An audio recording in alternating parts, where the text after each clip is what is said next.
So hello everybody to another episode of the Financial Independence Europe podcast. It's another video session also, so I can see actually my podcast guest. Today with me is Ladislas. Say hi, Ladislas. Hey, how are you? And today we're going to talk about, I think we have had that a lot of times recently, but it's a hot topic. Everybody's talking about it and has to figure out how to improve tax and so on. And that's why we're talking about internationalization and also Ladislas' interesting story and path. And we have also some tips maybe about countries and how Ladislas is approaching investing, which could be interesting.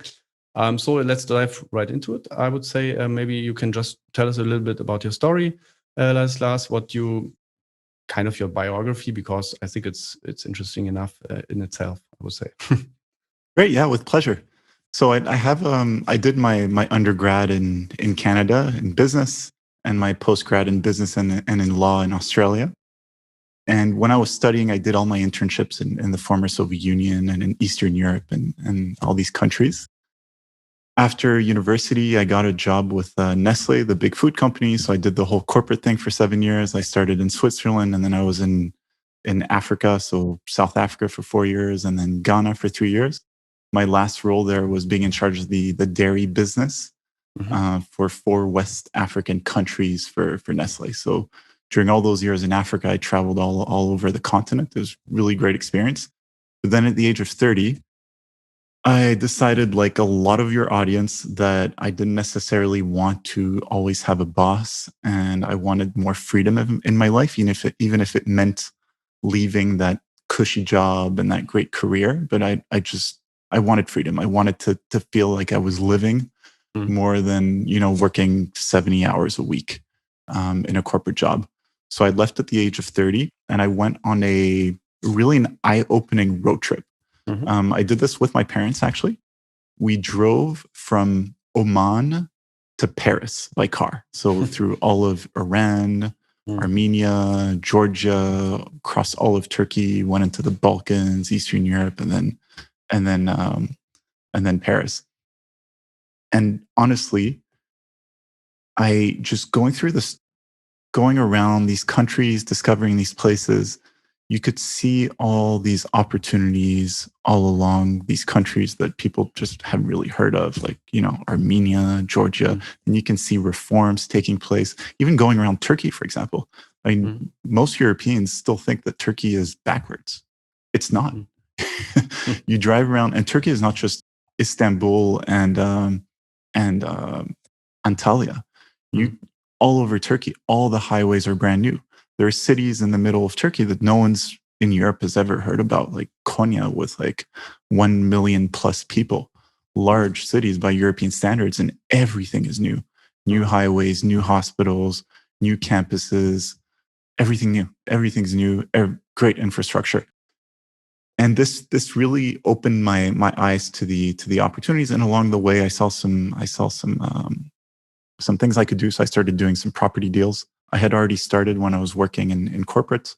So I was doing some property deals in America. And then I started doing property deals in Eastern Europe and the Balkans.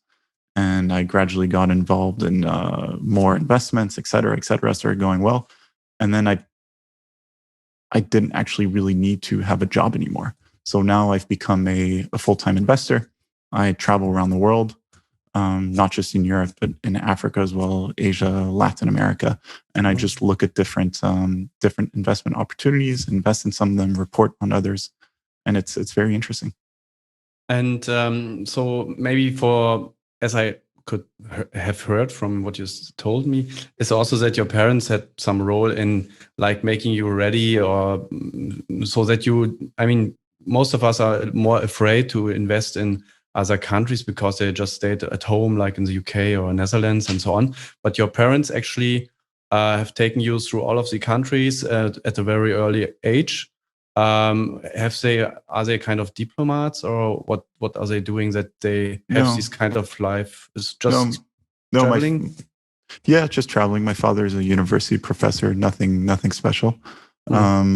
the road trip we went on was a trip together. I wouldn't say it's like they took me along. It was just a road trip we decided to do together. Mm-hmm. And yeah, that's interesting. And you also, aside from this road trip, you also have you had this corporate career. So you studied in different countries. So first of all, so that's also maybe shaping some international mindset. Mm-hmm. And then you also you haven't worked in Switzerland basically, but in Africa, and built a business there, also in a leadership position partially. I read. So and that also maybe led to that you also have some. Yeah, I mean, you haven't been in the US or in Canada, or no, you have been in Canada, but you have also been in a lot of these frontier markets or emerging markets. So you're not afraid of these countries, basically. Look, honestly, people overestimate the risk in frontier markets. So I'm not, again, this is not financial advice, investment advice for your audience, but generally people overestimate the risk. They think it's a lot riskier than it actually is. It's important to actually go to these places, spend time on the ground and see for yourself. But, it's like you hear of, if you go to Russia, you're going to get murdered. If you go to South Africa, you're not going to come out alive. Generally, it's fine. You're likelier to get mugged in like Brussels. And so that so seeing this and you seeing that you kind of survive all of these countries also makes you kind of fearless, or you kind of have a more realistic sense for the risk in these countries, and so that's why. And you also built a local network. I've read in one of your blog articles that you go to a country, first of all, spend some time, figure out who are the key players there. And could you dive a little bit deeper into how you network in these new places? So typically I'll go to a country, I identify a place. For example, last year, November, I went to Uzbekistan for a month. I could see from a macro perspective that Uzbekistan was very interesting. The population is booming. It has very low debt levels. The government, it used to be a complete dictatorship, and then the dictator died, a new president took power, and he's been putting very IMF-like reforms in place. So he's really liberalized the economy, and he's privatizing a lot of the economy, and putting out the red carpet for foreign investors. Just all the macro metrics that you look at for Uzbekistan are positive. So I saw this, and I was like, let me go there. I went there with the idea of buying an apartment, because you can buy real estate downtown in Tashkent, in the capital city, for $1,000 a square meter, which is very attractive with yields of 8 to 10%. So that was my idea. Go there, buy an apartment, hold it long term, wait till it gets to 1,500, 2,000 a square meter, maybe flip it. And in the meantime, collect my rent. And so I spent a month on the ground. I spoke to, bankers, lawyers, other expats, local business people. And I reached the conclusion that actually the real estate play was a little complicated from a legal point of view. It was a bit of a gray zone, doable, but a bit of a gray zone. Then I saw some extremely undervalued shares on the local stock exchange. So instead of buying an apartment, I ended up buying shares on the Tashkent stock exchange. So it's really about going to the country, just getting some Airbnb, just whatever, for the month. And just, trying to lead a local life for a month, and a month or 2 or 3 months. I usually do, slow travel. I spend time in places and getting to meet people. And that's how you hear of the opportunities. And the skills you acquired in the corporate sphere, have they kind of helped you?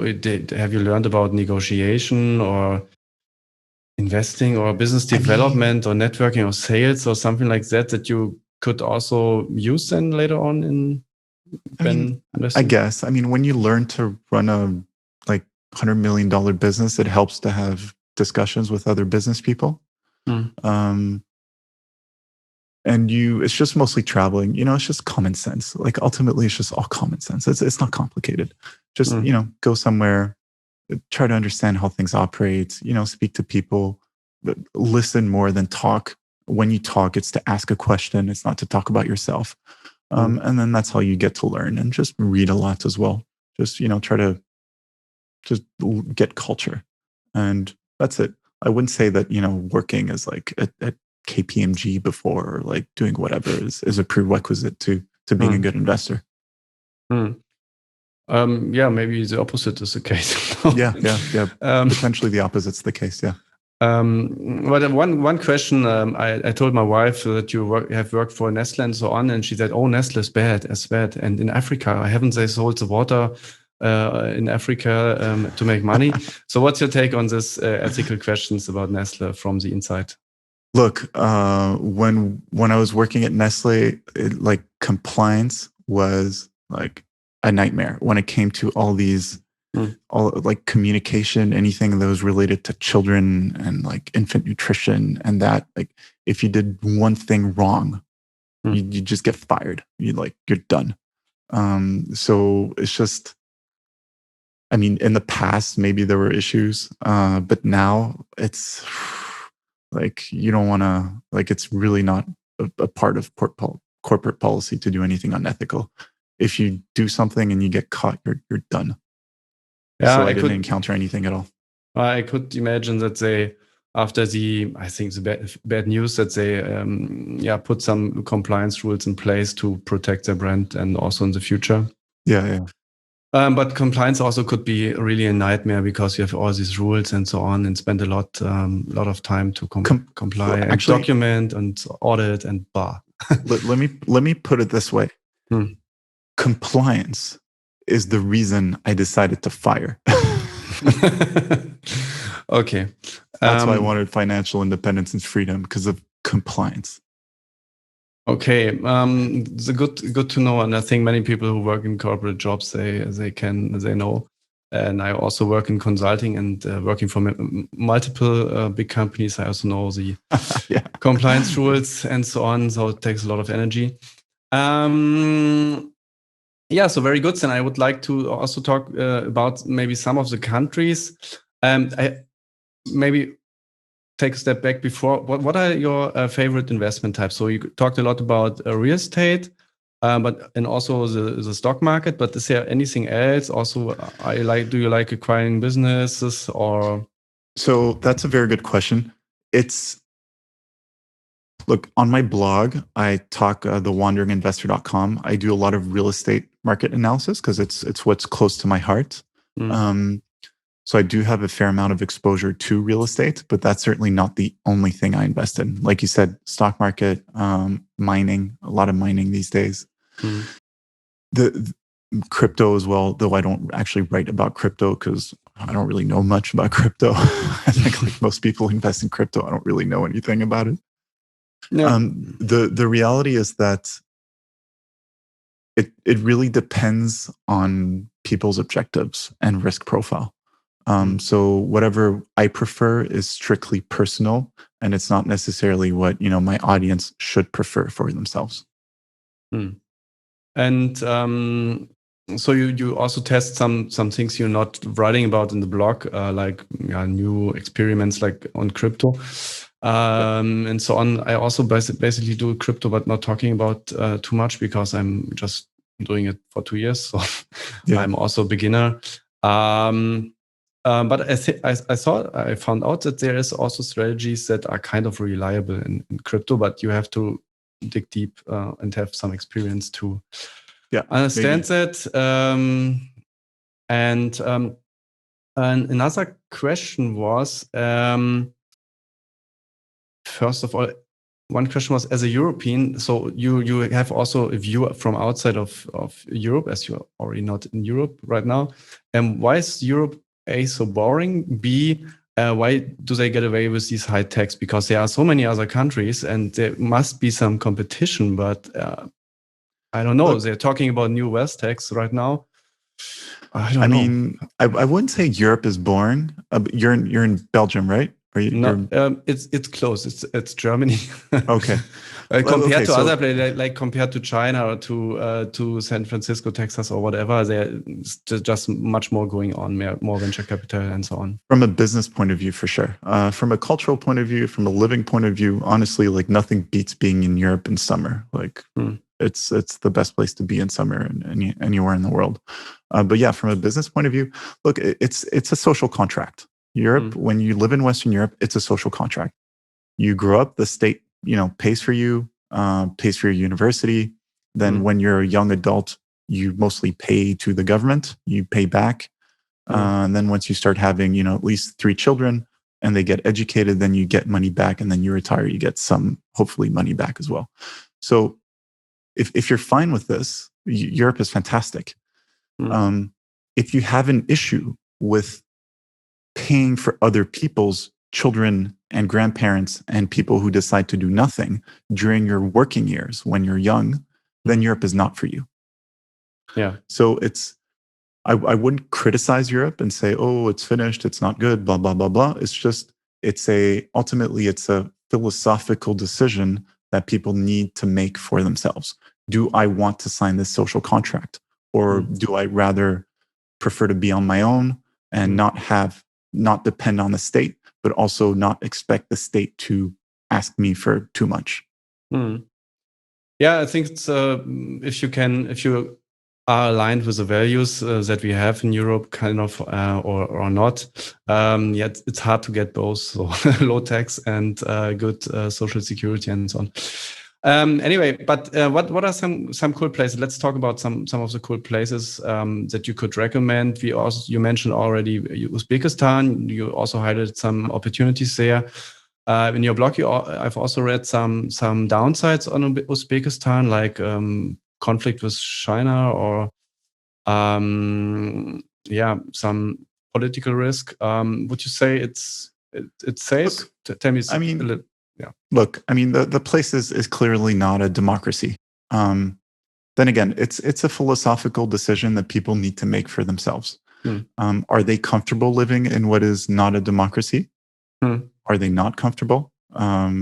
It's also questionable whether Western Europe is actually democratic these days, but that's another topic.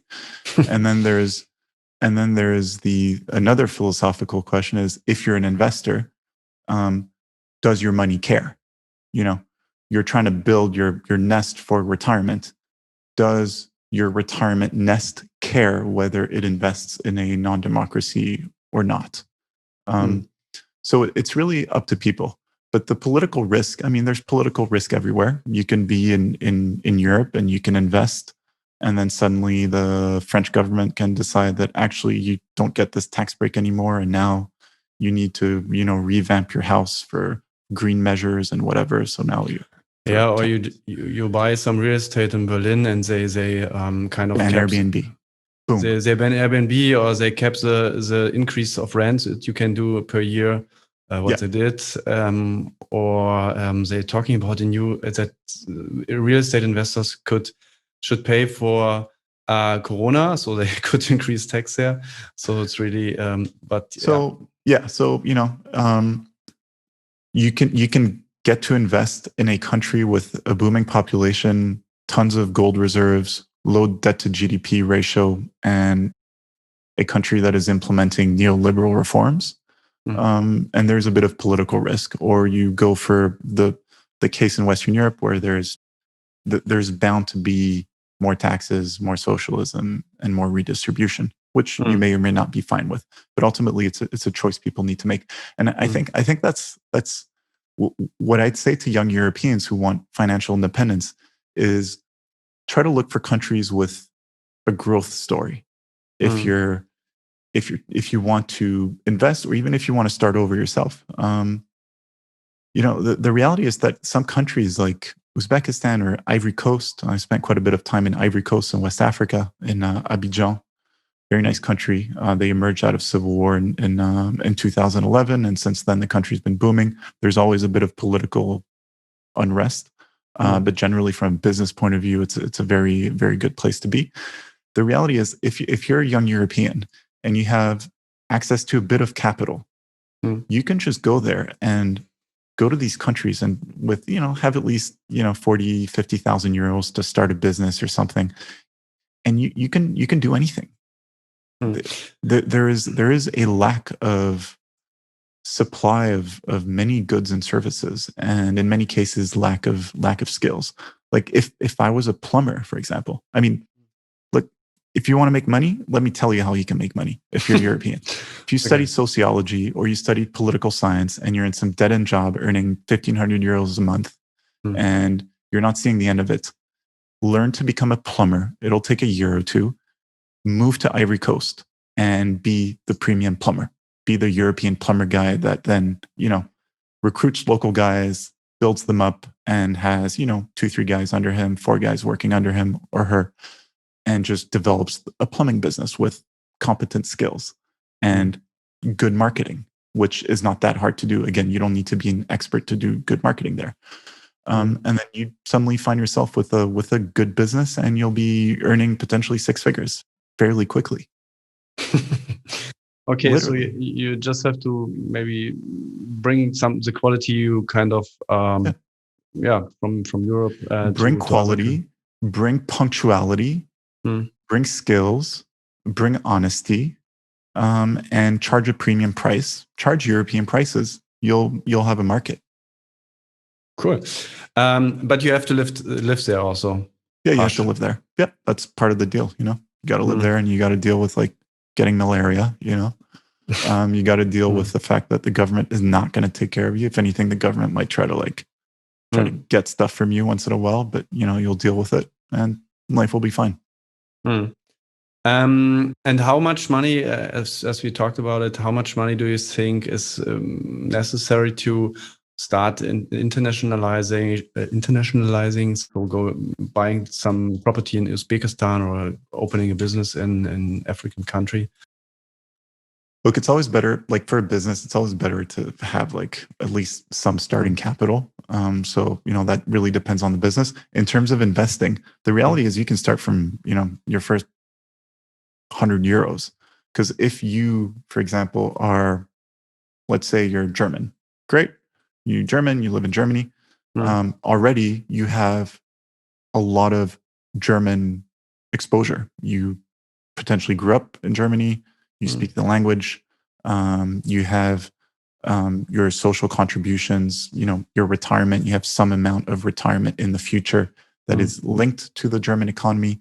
You have your network, which is German, and your work experience, which is German related. So from that point of view, you're already not diversified enough.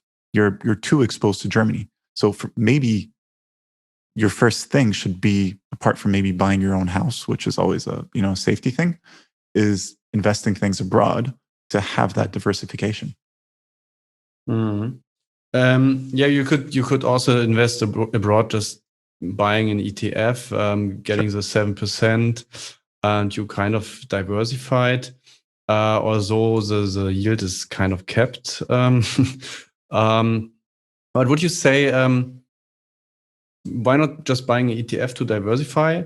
And you mentioned buying a house for 80% in the Ukraine.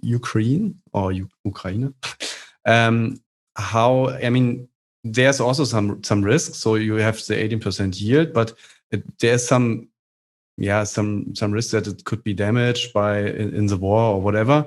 So in the end, you have some risk, and isn't it then the same amount of yield like with the ETF is a lower risk than if you just risk adjust these both investments?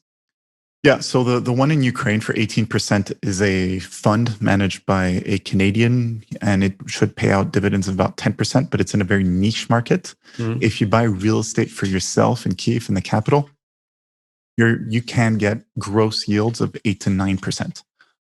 So once you take into account management fees and taxes and blah blah, you'll get less than the 7%. And I don't know what ETF you're referring to, but in that ETF you're mentioning, look, it's not really a matter of one or the other. It's all about being reasonable, being diversified, and being comfortable with the risk profile of one's investments. Some people are cool with risk. Others are just not. So it's up to. So I wouldn't say one is better than the other. It's up to each individual person to make that decision for themselves, and they shouldn't rely on They should be very careful with all these financial advisors, etc. Ultimately, it's their own decision. People need to spend more time managing their own finances. It's a very important aspect of one's life to just simply outsource all of it to someone else. Only you understand your true motivations, objectives, and risk profile. So people need to do work on this themselves. So you also wouldn't suggest that if people are just living in Europe and want to invest in Uzbekistan or in Nicaragua, just call somebody they find on YouTube, some advisor, and ask, "Oh, can you help me find some investment?" So they should go there and spend some time understanding the market and so on. So you would say it's necessary. They can. I mean, there are competent people who can manage your money. That's not an issue. There's a fund manager it's called the fund is called AFC Uzbekistan. I don't make a commission for mentioning it. And the fund is well managed, it's competent. There are some fees, but it's a complicated market to navigate by yourself. There are no ETFs. You need an active fund manager to play the market, and it's fine. The reality is also people need to decide how much time are they willing to allocate to managing their personal finances. If you have a thriving business and you're making, I don't know, a few $100,000 a year, you probably don't want to go to Uzbekistan and spend a month there to look at like investments, whilst you have your business that's clearly giving you better cash flow. You should be focusing on this, but being aware enough to understand what your general portfolio strategy should be for your personal finances to be able to entrust that money with the right people. So again, there's no one size fits all for any of those questions. And you're kind of, I would say, a little bit younger than me, like in the beginning of your 30s. Thank you. It was no compliment, just a statement. No, how did you learn how did you approach learning investing, for example? Is it by accident, or have you made some due diligence courses in some university, portfolio theory? How did you approach learning about investing? Look, it's a lot of common sense, I'd say. I mean, sure, I did I studied business and I managed a large business for Nestle and blah, blah, blah. But like, it's common sense. Just follow the news, get different perspectives. Don't just watch, Western media, watch the other media, dig left, right, and center to get different perspectives on things. Follow trends, listen, have a generally okay understanding of numbers and balance sheets and P&Ls. And there you go, and admit to yourself that you can always be wrong. So be humble as well. So not a straight approach, I would say. Yeah. It's a lot of common sense and trying to be contrarian. So that's where the real money is being contrarian. How was the guy called who is influencer in this contrarian theory? I don't know. I don't know. So, but it just means be not cyclical, but doing the. Yeah, contrarian. Yeah, so it means going against the crowd. So whatever the crowd thinks, you try to think of the opposite. It doesn't mean you're going to pull the trigger on it, but you're always trying to see the other side of things. And the key with contrarian investing is trying to get things at a bottom, but also understanding what the catalysts are, because that's very important. You can buy something cheap, but it can stay cheap for a long time. I can show you cheap property in many places, and it's like, oh wow, 500 euros a square meter. Oh great, but it's going to remain cheap, and your money's just going to get stuck there. So it's about thinking differently, but also being honest with yourself in terms of what are the catalysts. You mean there's a value driver? Could there be potentially? Could they enter new markets? Could they have a new product? Is there, something like that? What is going to make that thing suddenly change? Why will the outlook on this asset class change? What's going to be driving this? And if you have a few catalysts that can drive this, then that's potentially an investment you should be looking at. Yeah, and you still should, know It's that like Uzbek equities. Just to get back to Uzbekistan, you've got cement companies giving you yields of 20%, dividend yields of 20%, and that are dirt cheap, like very low PE ratios, price to book ratios as well, very low. But like, what tells you that in 5 years' time they still won't be cheap? Yeah. So another example for that would be if you, for example, Uran. If you want to, you could have invested like a year ago in Uran, for the nuclear. Uranium. Yeah. Uranium. Yeah. Sorry, uranium, and because you kind of could assume that there will be the Green Deal, and that wind and solar might not be enough to fuel all of these electric cars that are coming out now and all these homes. So you could kind of assume that you can make a little bit of money with uranium if you are early in this, not if everybody knows about it. Matthias, that you are giving the perfect example of a contrarian investment. Uranium, not just from a demand point of view, which is what you mentioned. So the growing demand, though Europeans don't see it, especially Germans, because with the Merkel's Energiewende, it's like uranium's dead. But the reality is the rest of the world doesn't think the way Germany does. Uranium is booming in India, it's booming in China. And even US, I would say, they're also building new plants. Exactly. So it's a bit of a demand story. Demand is doing well, but it's mostly a supply story, because I think the uranium market requires about 180 million pounds of uranium per year, and yet this year only 130 million pounds have been produced by uranium miners. So there's a large gap, a large supply deficit. And how is the supply deficit being filled? It's on the spot market, because there was a lot of inventory. So on the secondary market, because after Fukushima, you had the Japanese, they closed down everything, the Germans as well, blah, blah. So there's a lot of supply overhang in the market for the last 9 years, essentially. So now this is the perfect example that you gave. What's the catalyst? Well, the catalyst is that we're running out of secondary supply of uranium, and mines are going to have to come back onto the market to supply uranium. But the problem is no one has invested anything in uranium over the last 9 years. So you've got mines that are depleting. There are going to be 2 mine closures next year. One, I think, in Australia, one in Niger. And there's no new supply. So new mines are going to have to come onto the market with supply. But in the meantime, that takes time. You don't just switch on a mine. There are a few mines under care and maintenance, which would take between 6 and 12 months to activate.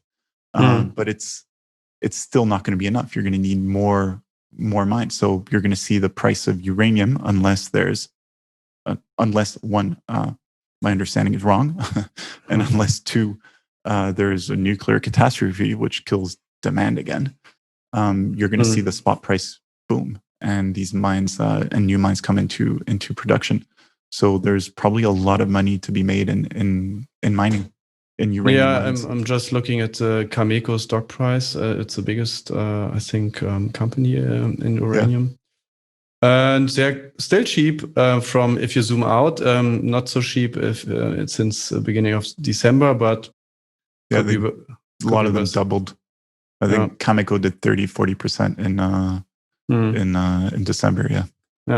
So you kind of have to observe the world, or be kind of a world citizen, understand what's going on, and do your research to, figure out good and stories. And also, listening is very important. Listening to people who are better than you at some topics. I honestly, I didn't find out about uranium myself. I heard it from someone, and then I looked into it, and I was like, oh wow, and then that's how it started. So just try to find, just listen to people that are experts in their fields. That makes sense. You also have written on your in your blog about two countries that are kind of part of Europe, I would say. Budapest, it's not a country, it's a town, and Montenegro. So what's the opportunities there? You've written about the Budapest real estate market. I was in Budapest like 10 years ago in some Airbnb apartment, maybe 8 years, I don't know. And really nice. And I thought I must buy an apartment here. But I also, was also a little bit late in the game because they have been already. I've observed that the guy with the Airbnb had multiple Airbnbs, and there was kind of system behind it and so on. So prices. I could imagine that they were increasing, and I just like the Balkan and wanted to buy. Haven't done. What do you say? Is it still worth a look? Hungary or Budapest? I mean, Hungary, Budapest is okay. It's in terms of the real estate market, I'll put it this way: it's getting hit hard by COVID, or rather, not by COVID, but by the government restrictions that have been put with COVID. So there is a very large amount of Airbnbs in downtown Budapest, and obviously they're now sitting empty. At the same time, there's also Budapest dependent on the rental market in downtown, dependent a lot on foreign students from everywhere in the world studying at universities in Budapest. And also with all the government restrictions, people have been less willing to go to Budapest to study. So what you find is all these Airbnbs have been put on the long-term market, just as the demand for long-term rentals has gone down. So rents have plummeted. Prices have started dropping. I think they're going to continue dropping for a bit. So personally, I wouldn't be in a rush to buy in Budapest. That being said, there are opportunities. You can go to Budapest now and put some lowball offers with people that are starting to pay their mortgages because the moratoria are going to end pretty soon. So some people would prefer to sell now before they try to sell along with everyone else. So there are deals. There are already some bank deals that are starting to show up in terms of like mortgages that went bust, etc. So there are opportunities. So if people are sitting on a lot of cash in the bank and they're not feeling very safe, if you have like a few €100,000 sitting in like a Deutsche Bank account, overpaying a little bit for Budapest property, which in the bigger scheme of things is still very cheap by European standards. You get a nice apartment downtown Budapest for less than €2,000 a square meter. Okay, great. You might overpay by like 10, 15%, okay, whatever, big deal. It'll go back up eventually at some point, inshallah. Yeah. But, so yeah, maybe, but I wouldn't be in a rush. Montenegro is different. Montenegro is really a plan B destination. I see it that way. It's a beautiful little country. Real estate is, fairly priced. It's substantially cheaper than in Croatia. It's not in the European Union, which for many can be an advantage. It has just owning property there gives you residency rights. It's got a 9% income tax rate, so low taxes. When you're there, it's like super peaceful, not too many government regulations. You can go skiing, you go swimming. Life is cheap. I've paid in some places like €1 for a pint. I like that. So Montenegro is a very good lifestyle destination. A plan B, and somewhere that's good to, if you decide to live in Europe, but you don't want to pay all the high taxes, Montenegro is a good place. And it's got 2 airports with quite a few links to the rest of Europe. So I kind of see it that way. But like, is going to Montenegro, buying property, hoping to make a killing? No. But you get, good quality property at very reasonable prices with gorgeous views and a great lifestyle setting. But people are doing it because of the residency issue, residency for the European Union that might come or not come. Well, people who do this are probably making a mistake. because if Montenegro were to join the European Union, you can be quite sure that the EU would say, wait, you're giving residency to people who buy a 50,000 euro apartment? Hell no. As part of the next chapter's negotiation, you're going to remove this. So I wouldn't count on it to get into the EU. I would just count on it for, just being there whilst it's not in the EU. And there's no guarantee they're going to join the EU. They've been saying this. I mean, when I first started doing deals there a few years ago, they were saying, 2020, 2021, Montenegro in the EU for sure. Now it's 2025. Okay, so some risk involved if you think that that you can get into the EU by this. Turned out to be. I'll put it this way. If it goes into the EU, it'll suck for your residency rights, but for your apartment, the prices there's going to be a re-rating of property as soon as it's in the EU. So, chances are if it joins the EU, you'll see me selling my property to some European. Can you send me a text message then? All right. So interesting.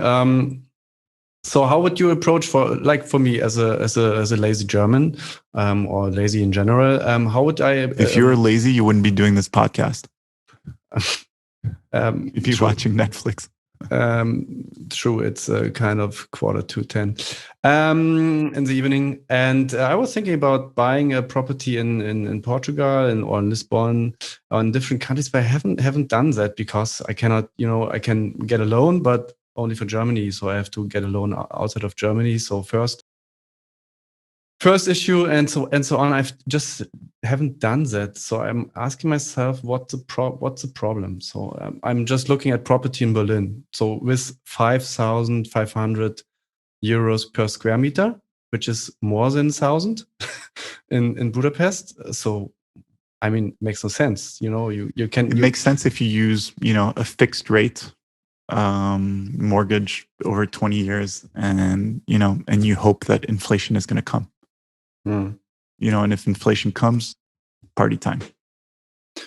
So speculation on an increasing price. Yeah. So. Yeah. But it's not based on fundamentals. It's because buying in Berlin would just be speculating on other people speculating to keep the thing going, and on inflation, because the yields are bad. Once you pay all your tax, you rent it out, you pay all your taxes, you deal with everything, and I think it's probably making 1-2%. Yeah, exactly. It's probably 1.5%. I mean, that's pitiful. And then you can expect that governments are going to make things even more complicated in terms of tenant laws and all of that. Tenants. So you're really speculating on other people buying this thing for more than you later on because of lower interest rates, or suddenly inflation kicking in and you having locked in a 1% interest rate over 20 years, and inflation comes at 6-7%, whatever. Then that's a very good deal. So I'd say that's the sort of play. So I wouldn't say don't do it. I'd just say just be very much aware of what it is you're getting into. Okay, so it's a slightly different take that I've heard from other people. I have another question that is also related how to learn investing. So I have told Alva about my stock portfolio, and I told him it's 50% up. So, and he said, okay, that's just luck, I have my ETF. So in the long run, you cannot win because fund managers, they have always lost and so on. So the question, what I was researching then after this discussion for 2 to 3 hours in the internet is, how can I differentiate the luck from skill when you judge about your portfolio? How do you know that it's not an accident, that you made higher in terms returns? of yourself? I don't know, self-awareness, Yeah, I mean, you obviously know when you have 10 years and you outperformed your benchmarks, then you kind of know that must be some skill involved. But until then, you kind of it's hard, Yeah. But because you have always this ETF, like the 7%, 7 to 9%, that you can even leverage. So you have to kind of you put in a lot of effort a lot of time. You fly to Uzbekistan, you talk to a lot of people. So it must be worth it. So it's worth it because you get to know into people and you learn about the world, but it must be also worth on paper. So that's the question. If people want and listening, they can send me some studies about how to judge if you a good investor and you doing it using skills instead of just Anyway, so I would like to finish it up because we have talked like an hour. Oh wow! That went quick. Was flying, yeah, time's flying. So what is your advice? What would be some low-hanging fruits for people? What could they do if they want to internationalize their investing? Look, educate yourself. I think that's really key. Learn about the world, educate yourself, ask questions, listen, try to remain objective, and really look at different viewpoints. That's very important because nowadays the propaganda is so strong on all sides. I'm not trying to pick any sides, but there's so much propaganda and so much, everyone's thinking the same, et cetera, et cetera. If you're thinking like everyone else is thinking, it might be hard to, beat the index. So if you want to do better than the average, you have to go the extra step, and is to always ask yourself, what's the other side? And to really be critical about everything you read. So one step could be just tuning out of your national newspaper and just subscribing some newspapers from other countries. And don't hesitate to pay people. When I saw 2 years ago when I started investing in precious metals, I saw a trend. I looked at the fundamentals and I saw, cool, that's something I want to get into. I want to get into mining, into precious metals mining, gold mining, silver mining stocks. But I'm not a mining guy. I studied business. I studied law. I sold milk for Nestle in Africa. I don't know anything about mining. So sure, you can watch some YouTube videos, but it's not going to be enough. So I subscribed to some newsletters. I listened to some experts, and I didn't just subscribe to one newsletter. I subscribed to 2 different newsletters, and I get different viewpoints. And I read. And when I have questions, sometimes I even contact the newsletter writers and I ask them some questions. They're kind enough to answer because I'm a paying customer, and that's how I learn. So it's some of the best information and advice, unfortunately, you have to pay for. And that's something that our generation hates to do because we've been used to so much, free stuff all over. But the reality is some of the best content out there is you have to pay for a little bit. And it's never that expensive, but you have to pay. I have to confirm this. You can find a lot on YouTube for the topic, but only the free stuff is not in depth, or it's maybe you get it later than other people, and then it's too late, basically. Yeah. And I'm also a subscriber of like 5 or 6 sources, also sharing them sometimes with other people.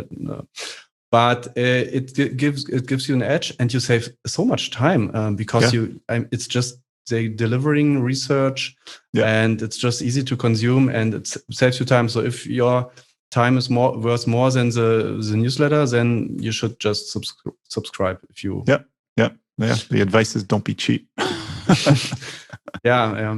Anyway, so very good. So where are you from, or what's your life purpose? I mean, you finished a career, kind of your corporate career. So what are you doing in 10 years? I still have headhunters hit me up once in a while on LinkedIn. I'm like, no, thank you. I'm good for now.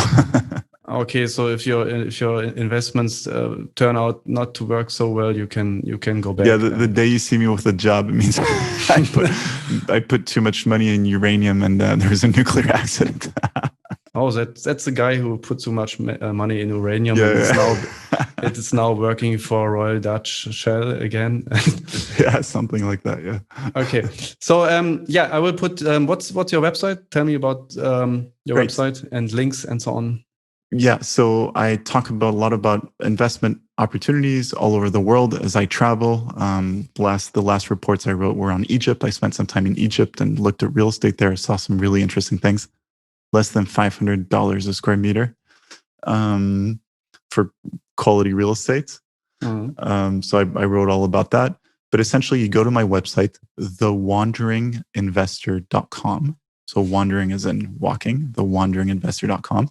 And make sure to subscribe to the private list. It's free so that you don't miss out on any of the posts. Private sounds very exclusive, but it's basically a newsletter. I did do marketing, before. So okay. Maybe we can also rename our newsletter and private list. Good point. Do you have also some tips about? I will also put the link in the show notes, basically. But do you have also some tips about newsletters, paid newsletters, or just a book that you've read about investing or financial independence, or that you can maybe recommend to people that maybe are not well known, like cash flow, the cash flow game book?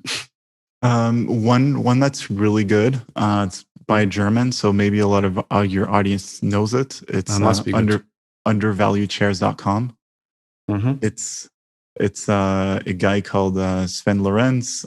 He used to work in corporate for a long time, and he's got a crazy statistic. If you sign up to his free newsletter, his conversion rate is over 60%. So over 60% of people who sign up to his free newsletter end up converting to the paid one, and the paid one is only $49 USD per year, and you get about like 10 to 12 like large 40-page reports on like individual stocks. And then he also does the follow through on the follow up on these stocks like all along. So it's fantastic value. I've subscribed for a while now. I probably buy like 2 or 3 of these stocks every year. Not all of them, depending on my own objectives and stuff. And the ROI has been fantastic. And just the education, just reading his reports and going through his thought process is worth way more than the $49 a year. I really recommend that. It's such a no-brainer. But if you don't want to spend $49, do not sign up to the free one, because he will upsell you. Yeah, and you probably should have also more than $49 to invest, first of all, and then you can also subscribe to a newsletter. But it's I can also confirm that it's really cheap, especially for German. And other newsletters, they charge like $50 per month. So that's why it makes sense to at least. I told him, raise your price. I was like, dude, raise your price. But he's not doing it. So sign up before he listens to me. Ladislas, one question I haven't asked you is, where do you come from? I'm from France originally. France. Okay. Yeah, originally, yeah. Cool. I barely ever lived there, but I'm originally from. What was the first country you in your first 2 years? Like Canada and France. Canada, France. Okay. And where is the only word you know in German is Energiewende? Wir können auch auf Deutsch sprechen, kein Problem. Ich habe mal in Deutschland gewohnt. Cool. Interesting. So you have told me like an hour ago. Cool. Then we have to finish it because it's already too long. Then let's talk in a year or maybe in between. And cool. Thanks for all your tips and advice and some practical information on strategies, countries, and so on. Wish my listeners and our listeners a great day. And see you soon. Thank you, Matthias. Cheers. Bye-bye.